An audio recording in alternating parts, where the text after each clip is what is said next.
Oh man, we live and direct, baby.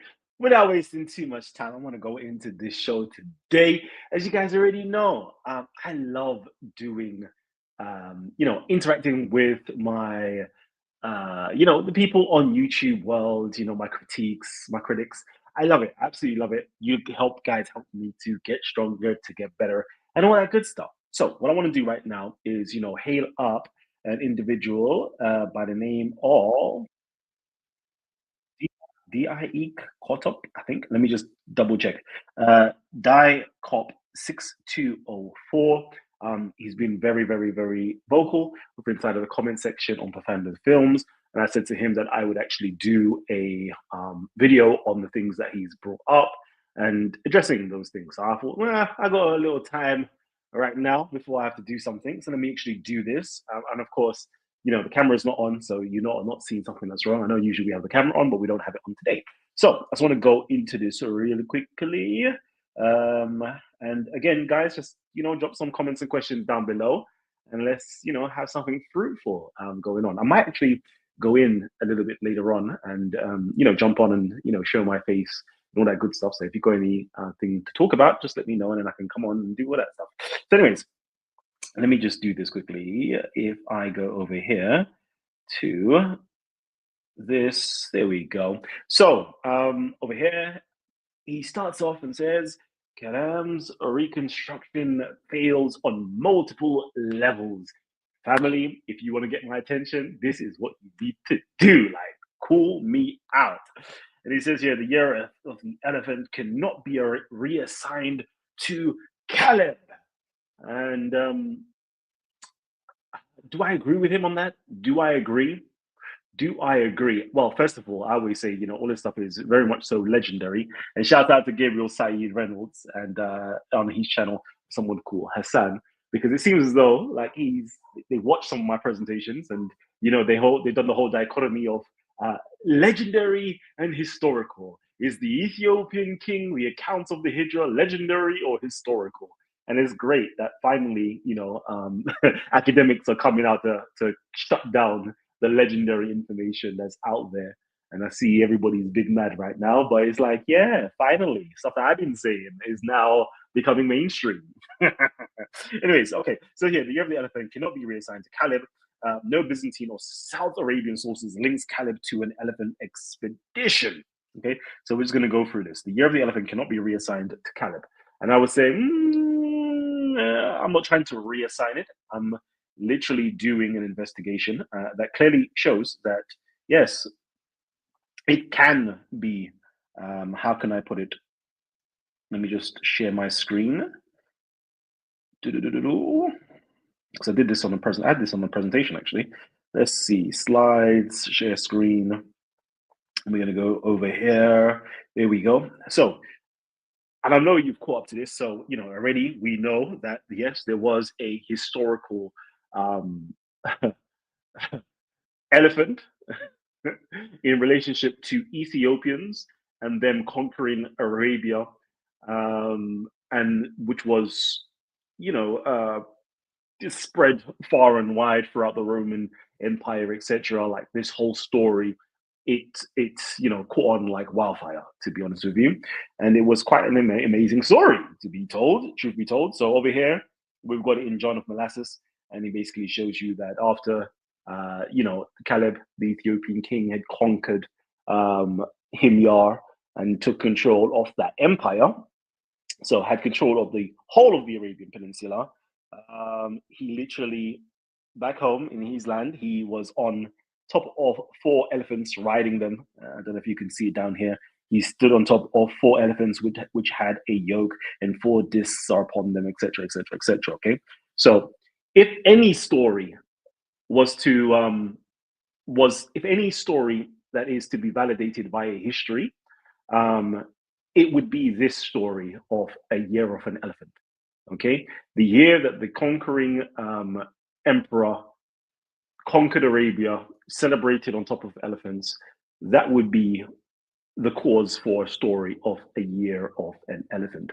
And then some people will say, no, it can't be the case. It can't be the case. And Kaleb, it doesn't say that Kaleb whatever you want to say. I'm like, cool. Let me just let you guys know that, in the stories of the year of the elephants, okay, it's not just limited to Abraha, which you put down a little bit lower down, as I said before. It says here quite clearly that it's several different individuals. It could have been Abu Yaksum, who is the son of Abraha.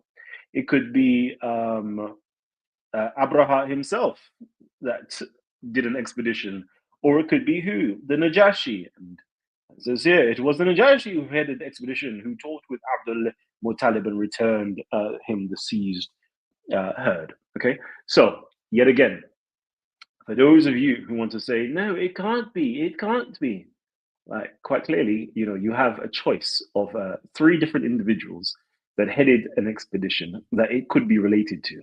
Okay, and I'm telling you, in terms of actual history, Abraha never had no elephant at all.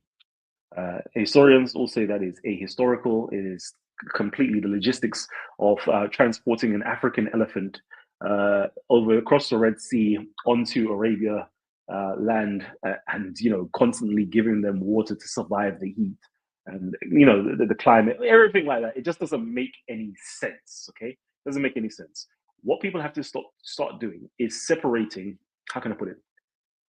Narratives versus historical information. Okay, so for example, you have the Quran that talks about something that may be an elephant, and then you have narratives, exegesis that's been created, constructed by storytellers to give a backstory of this. And then you may have historical elements such as the the Muslims, or the Arabs, those people at the time, they calculated the time based upon the year of the elephant, which is completely removed from the story of an expedition. It's completely removed. The story of the expedition is now placed alongside it, to be one and the same thing. But they're 2 different things: expedition and then the year of the elephant. Those are 2 different things. But they've combined the story to say the expedition is when the year of the elephant took place, or whatever the case is. Okay. So, anyways, hopefully we've made that clear. If I haven't made that clear, please come back and talk to me on that. Let's quickly see. I'm just trying to get through this real quickly. So over here, no Byzantine South Arabian sources links Kaleb to an elephant expedition. And as I said here, we do actually have Byzantine sources that talks about the expeditions that Kaleb did make, and it has a whole story in history of him upon elephants, etc. Okay, and that took place in 531 AD.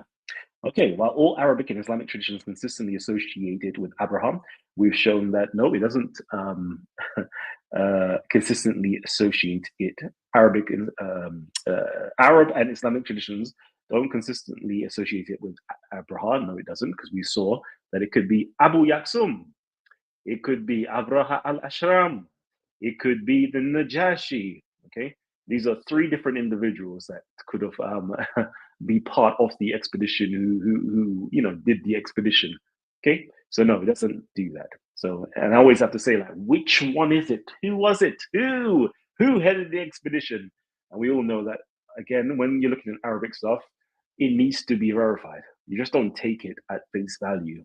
Okay, you don't ever take any source at face value. You try to verify it, corroborate it, authenticate it. It needs to be proven to be true. And so far, you can't prove any of that stuff. Anyways, okay, the Basmala is overstated. Abraha's inscriptions invoke Rahmanan, but the full Quranic formula Bismillah, al-Rahman, al-Rahim appears nowhere in 6th century texts. Okay, cool. So for that, we're just going to have to share my screen again. Hopefully you guys saw that. Anyways, so let's go over here. And where are we going? We're going to have to go to PDFs now. So PDFs, let's go to Ahmed Jalad, Professor Ahmed Jalad. Okay. Let's see, where do we have it? So this is called, if you haven't read it, I know I've told everybody to go and read this, please go ahead. Okay, a pre-Islamic Basmala, reflections of its first epigraphic attestations and its original significance. Cool. So we shall go down. They initially dated it to the latest stage of the 5th century. That's when they initially dated it to. Then we keep going down, and then now we know it is the 6th century. Where are we? And he makes the case for it to be in the 6th century. Where are you? Apologies for wasting all this time. Okay, the script. There we go. The script combined with its language supports the editorial precepts dating of the text to the latest phase of the South Arabian documentation. Its contents are rather distinct from the standardized Arabic phraseology of the Islamic period, specifically the 1st century AH graffiti, and as such speaks to a late pre-Islamic or perhaps even a Paleo-Islamic dating, that is, the late 6th century or early 7th century, rather than to the period of the first 4 caliphs of the Umayyads. So the text with the Bismillah, al-Rahman, al-Rahim that's written, that we brought up to do with Abraha, that's written in the 6th century, okay? Or possibly even into the early 7th century. But so far, they've all claimed it to do with the 6th century. And then he makes the case over here. Let's see. Where are we? Okay. Abraha's excursion as far north as Tabuk in the 6th century. These would have brought both regions on their single political umbrella and would have led to new dynamics between the different regional confessional groups. It is possible that the bipartite Basmala traces its origins back to this period and originally functioned as an expression of confessional unity among North and South Arabian monotheists, declaring in the name of Allah, who is the Rahman. This synchronization is perhaps a foreshadowing in our reading of CIH 543. Okay. And then he has a hypothesis. Okay, the political motivations for this is unclear and open speculation. I would cautiously suggest 2 hypotheses. And the hypothesis is this: in the mid-6th century, between 535 and 555, South Arabia was ruled by a vice region of Aksum. Abraham expanded the political borders of ancient Himyar, considerably with military excursions reaching far north into North Arabia, while in the earliest periods, Himyar's religion reflected Aksumite Christian dogma. Later inscriptions appear to show a compromise using neutral terms for Christ, such as Messiah rather than Son, perhaps reflecting a similar spirit. The Basmala emerged as a compromise. Both South and North Arabian terms are treated as equals and would have been regarded as acceptable in the cosmopolitan landscape created by Abraha's expansion. Okay, so shout out to you, Solomonic TV. So that's just addressing that point that he had. And let's just keep on going again. So I'm quickly bang this out because I don't want to hold on to this for too long. His claims of a Muhammad on the Abraha is equally baseless. Excellent list of Najranite and Himyarite bishops include no Muhammad and no Byzantine, Syriac, or Ethiopic source records such a figure. And I am very, very, very, very much so curious about your Himyarite bishops list and Najranite bishop list. If you can provide me any of those extant lists, I will be happy to see them. Okay. Okay. So he says that no Byzantine, Syriac, or Ethiopic sources record such a figure. I would agree with you there that none of these sources talks about the name of Abraha's bishop. He is left almost completely anonymous, full stop. They know that there was a bishop underneath Abraha, but it seems as though the sources don't want to mention the actual name of this bishop that was underneath Abraha. It's only the Arabic sources that will let you know that Muhammad was, not the Muhammad of Islam, the pre-Islamic proto-Muhammad was. Okay. By collapsing Abyssinia into Yemen, he erases the real 6th century geography where Aksumites, Africans, and Himyarites were clearly distinguished by Byzantine and Syriac authors. Okay, by collapsing Abyssinia into Yemen. Okay, so let's go for that first. Okay, so by collapsing Abyssinia into Yemen. Now I don't know what's the beef with this, because let me stop sharing this and go over here. Let's quickly do this, share screen, because we did the whole presentation on this. Hopefully it will be in, I don't know. I don't know which one it will be in, but let's try this one. Let's try this.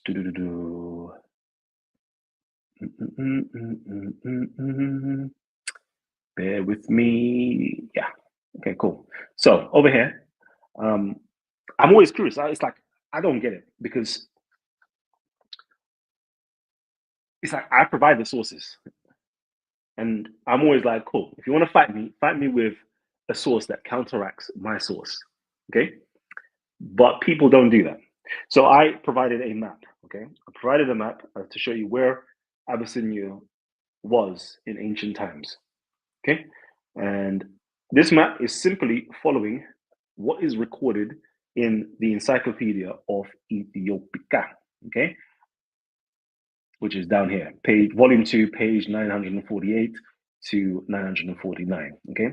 And it is quoting, okay, this is not Kalam trying to make Abyssinia Yemen, or Yemen Abyssinia, or Abyssinian to Yemen. Like, this is what the records state. So if you want to counteract me, provide your sources, you know, it's one of those ones. Okay, so it says here, Stephanos of Byzantium, the first half of the 6th century is when he's writing. Okay, so this is person writing in the Stephanos of Byzantium. We can literally go into these works, right? Who is a 6th century author. Okay, so in the 6th century, this is where he believed, yeah, Abyssinia was. This is where he taught people where Abyssinia was. The people that were the erudite, the educated, who were being informed on geography. This is where they all believed Abyssinia was. So we're going to continue with this, okay? Quoting in his Ethnica from the 3rd book of the lost geographical work Arabica of Uranius, okay? So he's even now going back as early as the 1st century AD. He's quoting something from at least from the 1st century to the 6th century AD. People believed what about Abyssinians or Abyssinians? What did they believe? It says here, mentions that the Abyssinians, Abyssinoi, okay, people, the ethnic group of Habasha, says an Arabian people, okay, living next to the Sabians, together with the Hadramites. So where are the Abyssinians during the 1st century and the 6th century? They're in Arabia, living next to the Sabians together with the Hadramites. The region of the Abyssinoi produces, you know, we all know about this whole myrrh and incense and cotton, you know, them Jesus story about the 3 kings coming from Ethiopia. Like, anyways, okay, cool. The region of Abyssinia produces blah, blah, blah, blah, blah. Cool. It lies on a route which leads from Zabid on the coastal plain. So I literally showed you where Zabid is on the map. You can literally go into Google Map and go in here. Okay. To the Himyarite capital, Zafar. So over here is Zafar. So, you know, from Zabid, you could take any route, you know, I don't know, the trek you can take. You can trek across, trek, however you going to trek to get there, right? We can see between Zabid and Zafar, this is where, this region here is what was considered to be Habasha territory. I am not saying this. Like, when people want to come against me, I'm always like, why? Don't come against me, you know? Like, go against the sources. It's not Kalam making this up. I am quoting you guys sources, giving you guys books to go and read from. But I fear that none of you guys are actually going back to read it, okay? Then you have somebody like Hermann von Wissmann, okay? Which is, I believe, in the turn of the 19th century, right? He was now writing, and, you know, he now goes and tries to discover where Abyssinia was, you know, and he found it to literally, you know, where the map says, like in these 2 different regions, here next to Ib and Taiz, this is where he has located it as well. So now we've gone from the Ethiopian encyclopedia, okay, is backing up what I'm saying. 1st century sources are backing up what I'm saying. 6th century sources are backing up what I'm saying. And also within the 19th century, the person by the name of Hermann von Wissmann located in the Abyssinia in the fertile and rainy mountains regions of Jabal Hubeish to the northwest of present-day Ib. Okay, Ib is there, present-day Ib, northwest Hubeish. It's even called Hubeish district as well within inside of the map system. So it's all there, and you don't want to tell me, no, Kalam, you're wrong. How? How can I be wrong? Okay, and I'm willing for you to teach me how I'm wrong. Okay, so that should have answered that. Let's just remove this real quickly, and let's go back, and let's keep on that. Actually, we need to keep on that. So let's stop that sharing, and let's share books now. Let's share some more books with you guys. So over here, battery needs charging. Okay, where do I want to start? I think I will start over here. There we go. Because even though we're talking about the 6th century, a lot of you guys are like, why don't you talk about the 2nd century, the 3rd century, the 4th century? And I'm like, okay, I can, but like, what's the point when we're discussing 6th century? Anyways, just to appease you guys, let me just appease you guys. Yeah. Right here, okay, I'm going to show you there is a clear distinction between Habasha and Aksum, okay? And this is for you guys. All right, so we now have in RIETH 185, and this is an inscription. You guys can go back and check it. It says here, Zana, king of Aksum,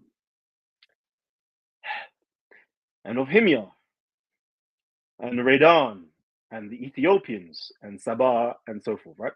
And he goes through all the people. Oh, he's the emperor. Yeah, he's all. Anyways, let me just do it actually in the English because it's much more better because it doesn't say Ethiopians, it says Habasha.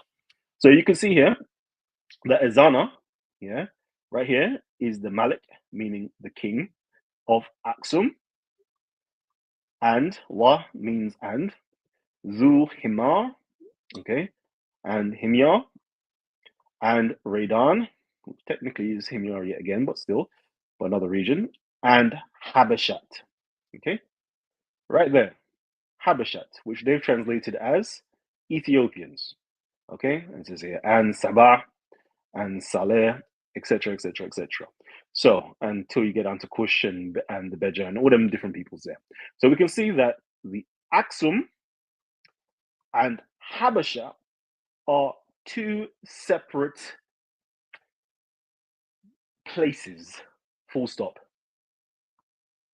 Aksum is on the Ethiopian African continent, Himyar, etc., and Habasha, which is, next to Sabah, okay, right here, is where? On the Arabian Peninsula. This is 4th century. Okay, there is a clear distinction, right? But for some reason, no, Kalam, you're wrong.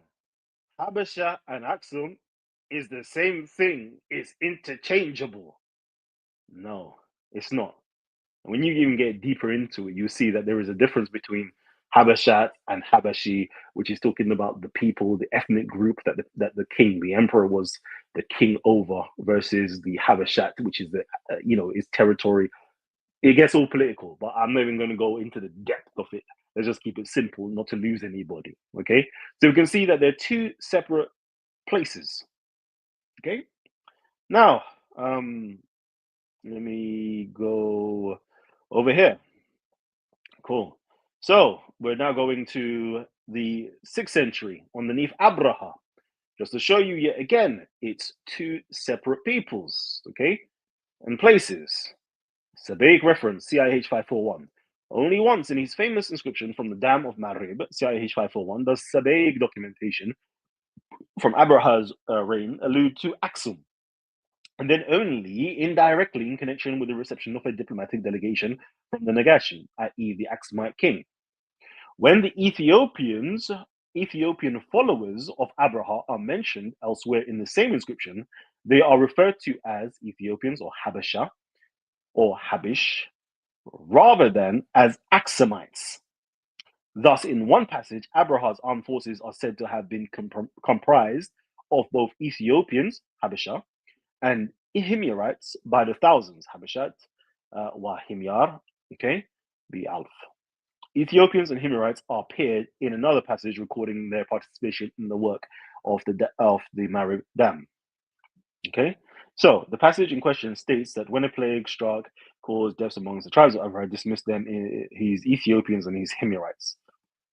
Okay, apart from Abraham himself, the Dam inscription also refers to 4 other Ethiopians by name. Okay, so we can see, yeah, Aksum and Habasha is 2 different people and places. Okay,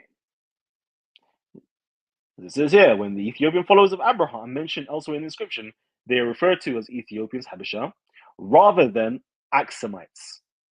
Okay, they're not referred to as Aksumites. The Aksumites are those on mainland Africa, Ethiopia proper.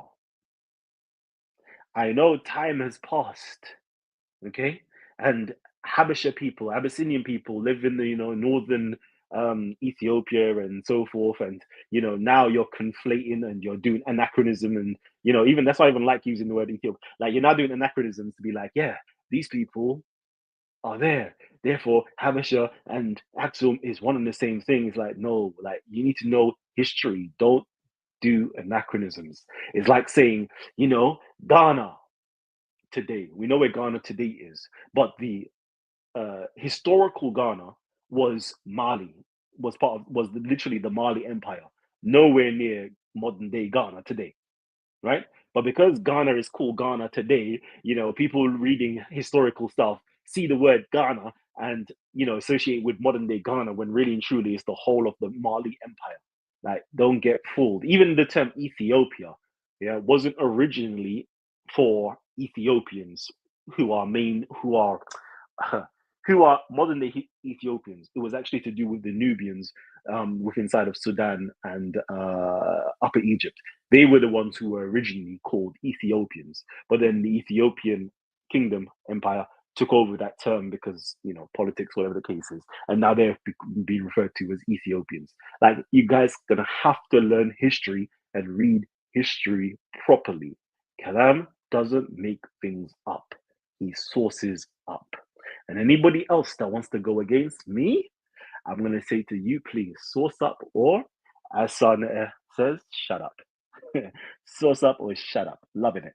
Anyways, I'm going to stop that there. Let's quickly see what else I need to do as well. And I'm doing this all respectfully because I love the criticisms. Okay, so he raises the real 6th century geography.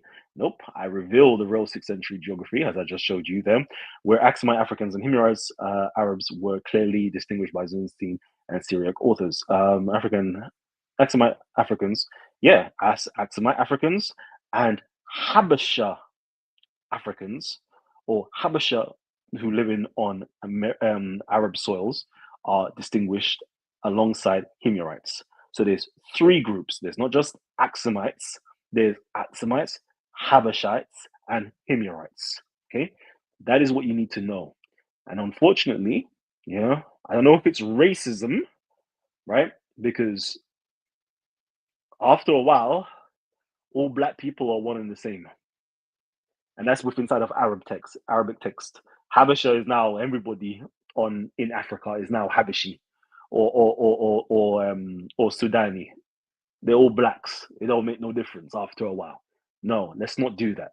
Let's really relate that there are different ethnic groups and political groups. Okay, it's now like saying, oh, they're all Arabs. So that's not even, why are we calling them Himyarite Arabs? They're just Arabs. No, like there's different ethnic, cultural, political groups that are there. Call them by their proper names. Anyways, cool. Finally, his elastic dating of Muhammad into the 5th century. I never placed Muhammad in the 5th century. I don't know where that comes from. It's pure speculation. No, Muhammad of Islam is born in the late 6th century. Muhammad of the historical Muhammad that we can actually verify, the one that predates the myth or the legend of the Muhammad of Islamic traditions, is also within inside of the 6th century. Okay, All right, he reigns roughly the mid 6th century onwards to the late 6th century. Whatever the exact year, all early traditions place him in the late 6th to 7th century. No, they don't. You don't. As I said to you before, you don't know where they place him.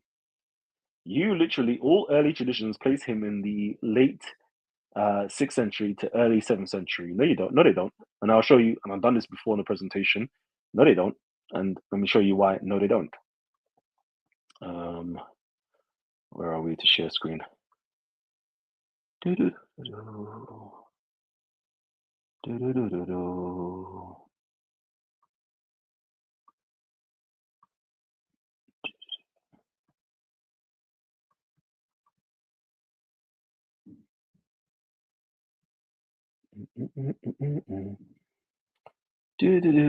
Okay, so let's go on to,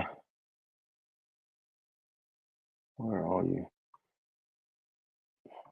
Where is it? Is it? Nope. Yeah, this is it. Okay, cool. So it all starts with when do Arabs consider the year of the elephant to be in? Okay, when is the year of the elephant? It all hinges on that, to be honest with you, because that's how the dating system would work. Okay, so let's just say, for example, no, Leah, let's give the latest date possible. So the later dates as possible is 555. Let's say 555.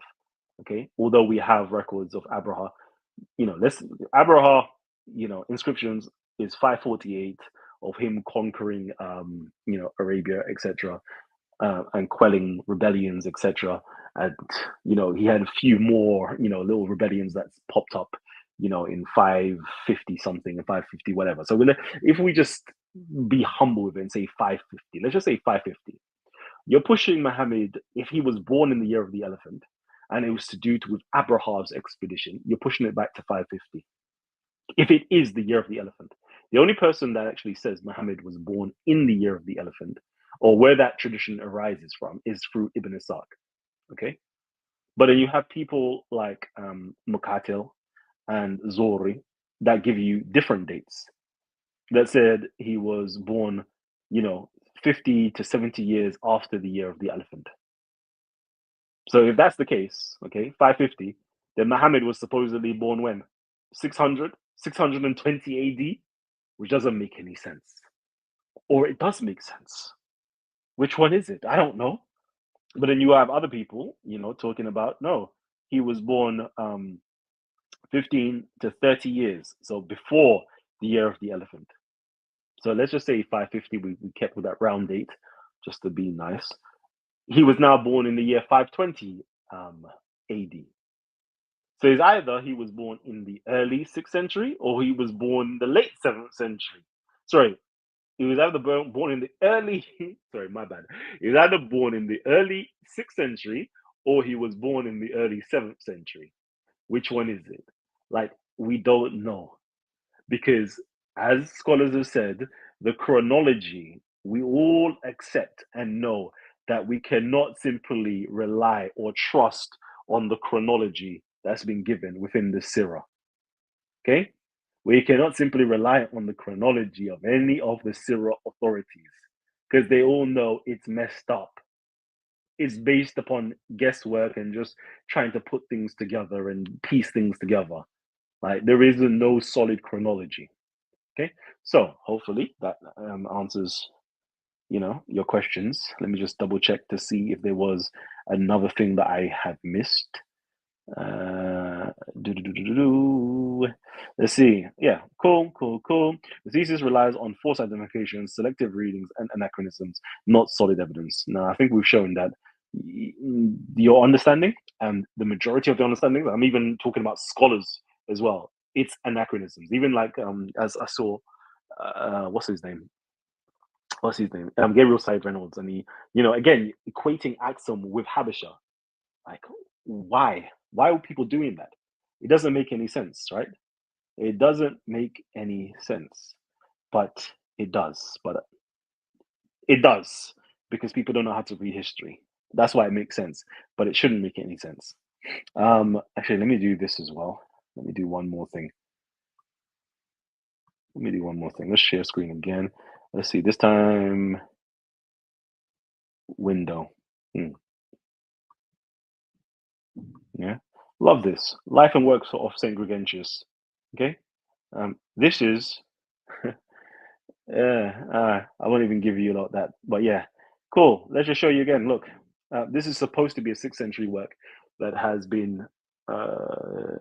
It's supposed to be a 6th century work, or it pulls from 6th century sources, but it was written possibly in the 10th century. Some people might even place it before that, 9th century.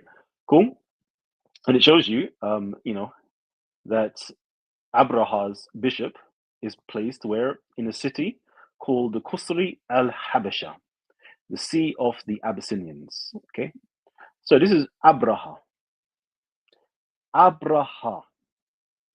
His city, where his bishop resided, was called the Qusri al-Habasha, meaning the sea of the Abyssinia, The sea of Abyssinia. Where is Abyssinia then? You let me know, because you got to let me know where was Abraha ruling from, right? He was ruling where? Southern Yemen, right? And they're saying that that is supposed to be his city, capital city, Zafar, is meant to be where Abyssinia is. Funny that kind of aligns with exactly what I'm saying, don't it? You know what else? I think I even had it on one of my presentations as well. Let me just double check if I still have it on one of my presentations. Real quickly. Window, historical Muhammad. Let's do that. Let's see. Do we have anything about the king? Yeah, I like that. Cool. Look at this. Look at this. Ibn Ishaq gives a different version of his Muqtada, the grandson of Abraha, the king of the Habash. So, Abraha is called the king of the Habash. You know what Habash means? Yeah, we saw it earlier on. Abyssinia. Abyssinians, the king of the Habash. Imagine that. But yet we know he ruled in southern Arabia, in Yemen. But I'm sharing to you that in Yemen is where Abyssinia is, and everybody's telling you that yeah, he was the king of Abyssinia, and like I don't know what more to give you guys. I don't know what more to give you guys. Like everything is lining up, but yet you lot want to fight me and tell me something different. But it's cool. It's cool.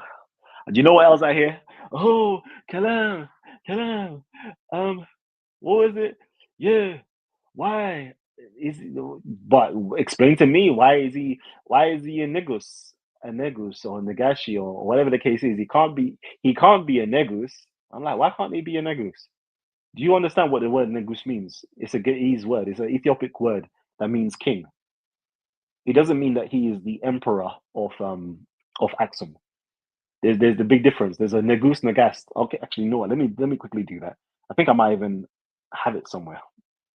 I think we actually have it on one of the. Okay, let me do this quickly.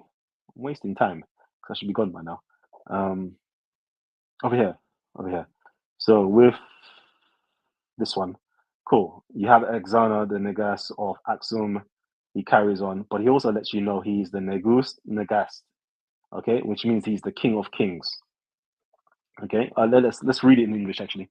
Ezana, king of Aksum and Himyar and Kush and Saba and the Ethiopians and Redan and Salim and Sayo and Mo and the Beja, king of kings, son of Maram, who's undefeated by the enemy. Okay, so he's letting you know he's the king of kings. In order for him to be the king of kings, yeah, it means that he must have other kings underneath him. And the Ge'ezi term for king is simply Negus. So it's like, was Abraha a Negus? Yeah, he was, because he was a king. What do you think in the Ge'ez language the term for king is? just because he chose to all of his proclamations in terms of his inscriptions are all in Semitic, right? What do you think the Ge'ezi people are calling him? They're going to be calling him king, which is Negus. It makes I don't sometimes I wonder. I'm like, raw, like you see King Charles, right? King Charles. Arabic people, they'll be calling him Malik Charles. Like he's the king. German people, I don't know if German word for king is Kaiser, king. Like it's just simple maths, but people are stumbling over it. And like, but but nowhere is he called a Negus. And I'm like, okay, cool. And because of this, and because I'm like, okay, cool. Let me show you something even better. Okay. There is this inscription, I think it's RIETH 195, right? And it shows you here that the vanquished king of Himyar, who is Joseph or Zunuas, okay, this is like an easy inscription, right? What is he called? He is called a Nagus Himyar Sefor. I don't even know, vanquished. That means vanquished, okay? So we can see here, right? The term Nagus, somebody who is the king, is also being mentioned. Like, let me see if I've got it in the transliteration. Is it here in the transliteration? Let's see. There it is. Yeah, there it is. There it is. I should actually do this. Okay. There you go. There you go. This is Gaiz. It's calling a king who is in Himyar, which is in Arabia, a Negus. Like sometimes I just wonder. Like the intelligence that people have. But anyways, that's for you lot know who you are, who question me on that. I'm not talking about the good brother who's questioning me now, but you lot who know who you are who question me on that. There we go. Anyways, let's go. Let me see. Let your boy in. All right, cool. Let's jump in real quickly before I do go. I haven't been on this for so long. It's the quick ones. Quick ones. I'm literally lying in bed actually whilst I'm doing this. Can you imagine? Hey, fun times. I have to get back to work. Peace, bro. Can you please put that PDF information out again so I can get it? Which PDF? Sorry. Go let me know which PDF. Jose! What's up? Good. What's happening, King? What's up, man? I'm just tapping with you, just showing off because I got a new phone, so my camera and everything is functioning. It's looking sweet. I'm looking crispy, so real crispy. You know how long I damn near begging you to come on my platform, bro, and I ain't hearing from you. Nothing. You ain't saying you gonna come on, you ain't gonna come on. Nothing, bro. I've been away, man. I've been away for a while. I've been away. No, it's not me doing it to you. I've been away. You know. I know you have a life, but I would still love for you to come on and do some sort of presentation. Doesn't matter what it is. If you just come on and quote 2 nursery rhymes, I'm okay with that. Alright, say less. I'll come on. I'll have to find a comedic presentation that is relevant. Then you know a presentation I'd like you to see you do. Which one? What's the science and the spirituality of Kemet? I would love to see you do that presentation. Ooh, the spirituality of Kemet. The science and spirituality of Kemet. Okay. Yes, I would love to see your take on that. It don't have to be long. Half an hour, 45 minutes is good enough for me.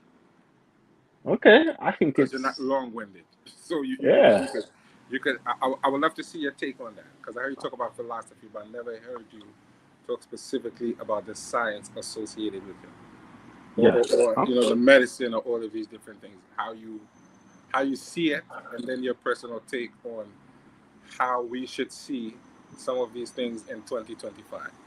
Is it outdated? Was it crazy, or was it just what they had that worked at the time? Okay, cool. That would be so yeah, definitely. All right, there's 2 ways of doing this. There's one which is the long way, which is me creating a presentation, which will take a few weeks. and then there is just the off the cuff talking about it, and then Well, that's well, kind of well, easy. well. Here's what I could. Well, here's what I could do. Uh-huh. I have a couple of videos on my channel. Mm-hmm. So what you could probably do, you could go through them and see which Yeah. ones would be relevant, and you could just maybe pre-record something or whatever, or however you want to do it.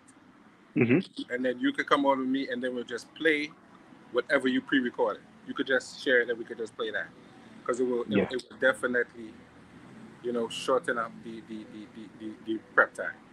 Because I have a lot of videos that you could use. If you look at strikes, and it's just a simpler way of you doing it. You could stop it and make commentary on it.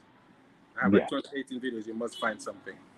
I will. That you could work with, or at least say right. I can show this, then I can put a little bit of my thing into it. Then I can show this, then I can put a little bit of my thing into it. Perfect. We'll do that then. All right. Let me quickly Yeah, definitely. Let me quickly finish off, and then we'll get back into it.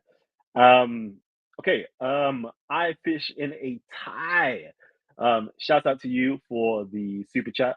And it says here, is the Quran the Cliff Notes versions of the Bible? That is a beautiful way of actually saying it, Yeah, it is. It is a Cliff Note version of the Bible. So I'll tell you what the Quran is doing. It's taking certain themes that are in the Bible, and not all of it actually. Let me not say all of it, because most of it is homily based, or using the Bible as a subtext for the sermons that the author is trying to get a message across about.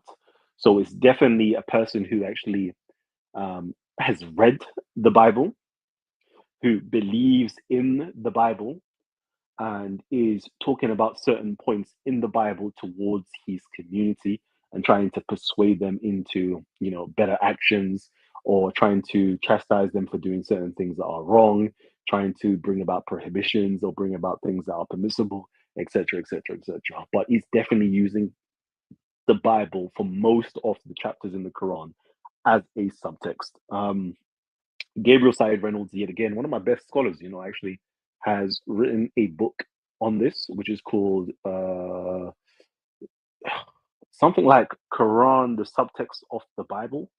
So, no, you know what? Let me do you one better, because since you have actually hit us up with a super chat, let me quickly get you the name of the book and tell you where to go to download it or something along those lines.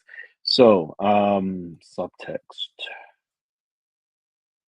One second. There it is. So let me just share my screen.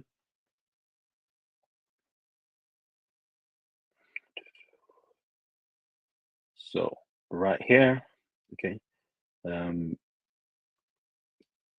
Quran and its biblical subtext.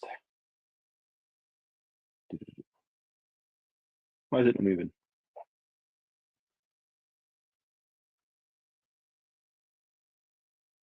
Okay. So this right here is a really, really, really good book to go and get. It's all in there. Reading the Quran as a homily, the problems of translating the Quran, homiletic features of the Quran and Christian homily, the Quran and its biblical subtext. Let's see if I could just pull anything out from here.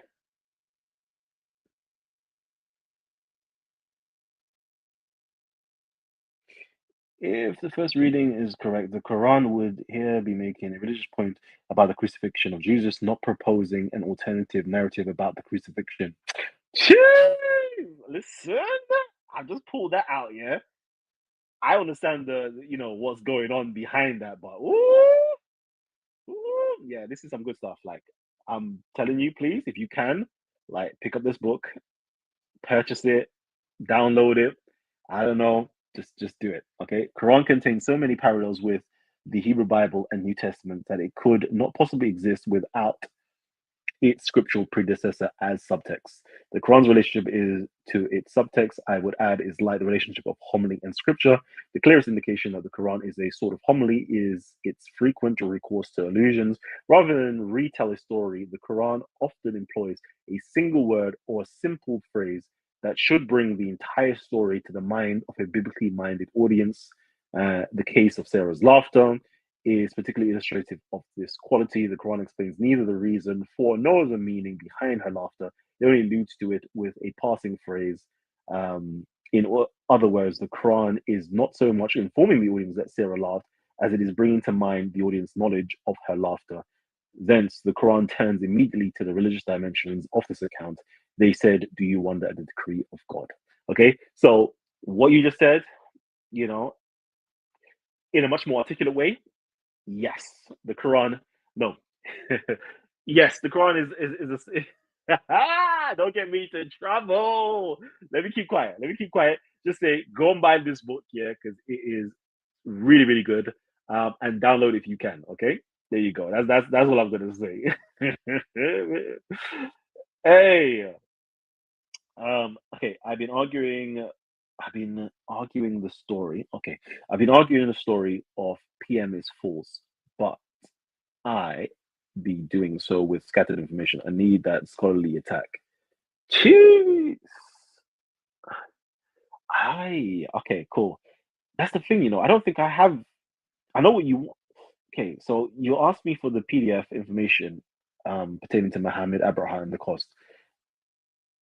If it's me, my own stuff, unfortunately, I haven't produced a book, a PDF on this. I had written a book like time ago, like this is like 11, 12 years ago, which is the hidden the historical origins of Islam. But the information that I have now is that's like 12 years ago information. So the information I have now in a book, like that old one, that old thing, nah, you wouldn't want that. Trust me, you would want the new upgraded stuff. And I don't have a book, I don't have a PDF with all my research, unfortunately. So there's nothing to give and there's nothing to sell at present, unfortunately.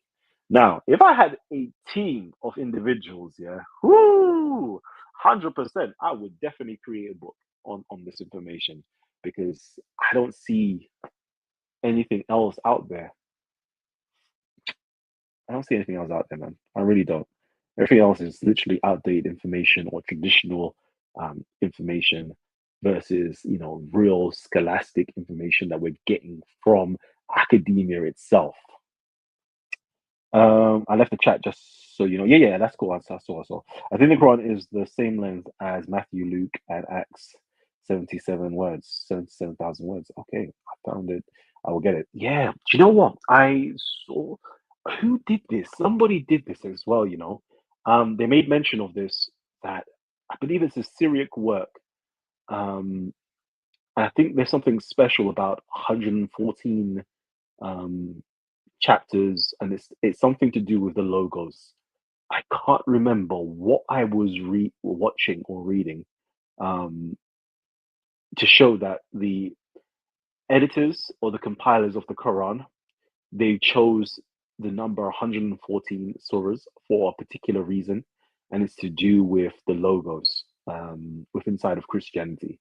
So it's very interesting. That's very interesting to know that it's 77,000 words. Very interesting. Okay, you found it. I'll get it. All right. So family, I'm trying to close down so I can go to work. But yeah, if there's anything else, you've got to let me know. And if I close down before you post it up, please just post it in the comment section so everybody else can see it. Okay. But yeah, family tree, I am good to go, and I'll catch you guys on another one. And hopefully, if I got some free time at work, I will definitely post something else up and get involved. All right. Peace and love, family tree. Peace and love.